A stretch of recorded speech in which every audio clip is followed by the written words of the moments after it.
Hi, this is Dina for Splitcoaststampers. In this video, I'll show you a few different ways to use Inktense pencils. Inktense pencils are pigment pencils that are water soluble, and water activates the core material with a transparent inky effect, which will stay vibrant when dry and will also be permanent when dry. So this is the set of 72, and I have some other water-soluble graphite pencils in my case here as well. The most obvious way to use them is to color directly to paper. I'm going to do one swatch with really heavy pressure and then another with a lighter pressure. And you can play around with pressures and the amount of water in your brush to see what works best for you. This paper is 140 pound or 300 GSM Fabriano Studio hot press watercolor paper. It has a smooth finish, so it's great for stamping, and this is what I use for watercolor cards as well. You can see that the heavy coloring created a bit of a stain that did not pull out with water, so that's good to know about the medium. Lighter pressure is better, and a little goes a long way. You can also be imprecise with your coloring and move the pigment with your brush instead. While your paper is still damp, you can go back in directly with the pencil, and the water will activate the pigment at the tip of the pencil. When you do this, the color will be really intense and not very blendable, and you might want that, so that's good to know. But if you're wanting to add a layer that blends out, you will need to wait until your paper is completely dry to do that. If you want to work into a wet area, or if you want a less intense color or more brush control, you can lift pigment directly from the tip of the pencil just like it's a little palette.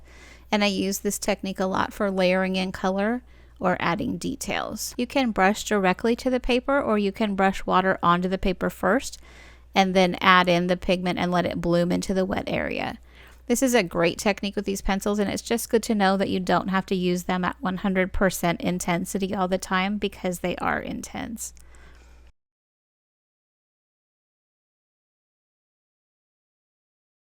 These pencils can be used dry and blended with a solvent. I have generic odorless mineral spirits here, and there's about 1/4 inch of depth in this container that I will apply with a blending stump.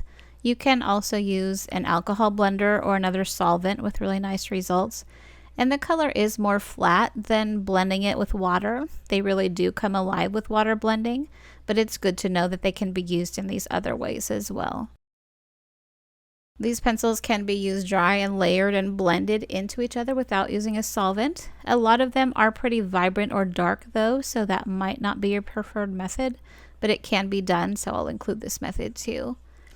So here I'm building up layers of color, going back and forth between two colors that are slightly overlapped, and then increasing my pressure to blend the colors together.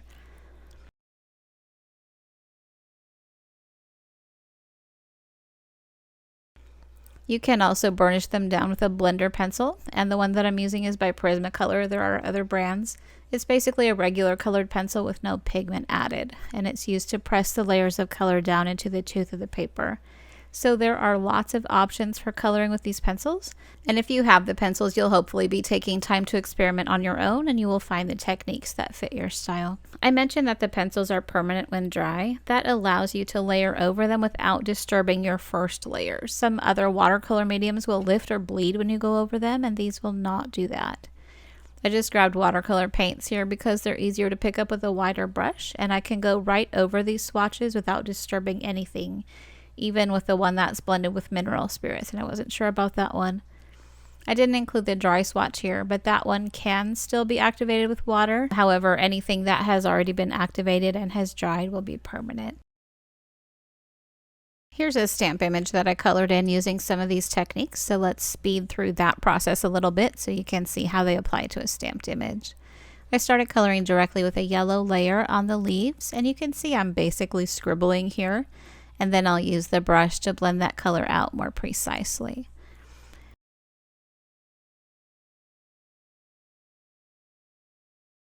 Next, I'll use that palette method to add a second layer of color to the leaves, and I'm just using the tip of the brush to add color and then blend out.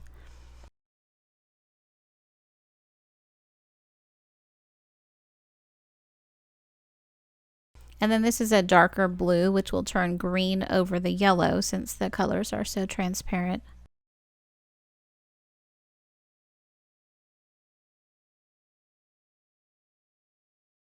For the bird, I started in the same way, some scribbles around the blue areas, and in case of staining, I usually scribble in places that would probably be darkened by a shadow, sort of like those paint with water coloring books we used to do when we were kids. Remember how they had color just around the edge and you would blend that in?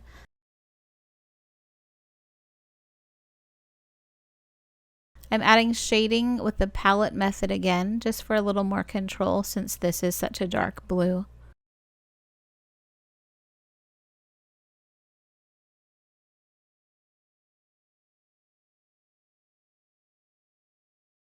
For the pink, I definitely want to use the palette method for a lighter color. And when you do the palette blending, remember that you're getting the core of the pencil wet, and that activates the pigment on the pencil. So you don't want too much water getting on the core or soaking up into the wood. And you also wouldn't want to use a wet pencil tip on your paper. So just be aware of that and don't get your pencils too wet when you do this. It's really better to add water to the paper first and then blend wet into wet using the palette method if you want a looser look. You can sharpen the pencils if you need to. I tend not to keep mine sharp, and I just sharpen them as I need to because you can lift every bit of a dull pencil with a brush. And if you keep sharpening, then you're losing a little bit of that core every time. So I just sharpen when I need a point, and otherwise I don't worry about it.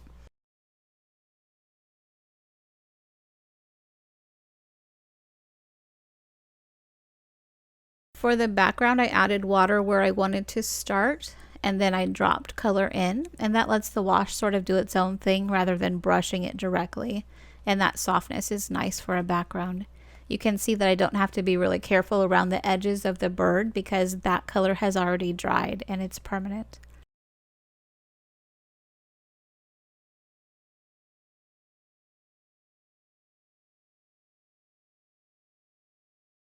Once that's all dry, you can add in shading and details with a dry pencil or other medium, so I'll speed through that. It is also a good idea to make a swatch chart of your pencils.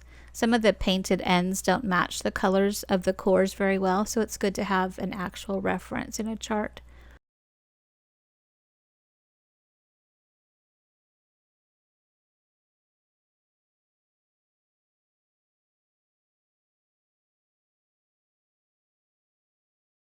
I hope this has been a helpful look at Inktense pencils. In addition to the pencil, the same core product also comes in pan and block format, and those have some fun broader applications as well. Let me know if you have any questions, and thank you so much for watching.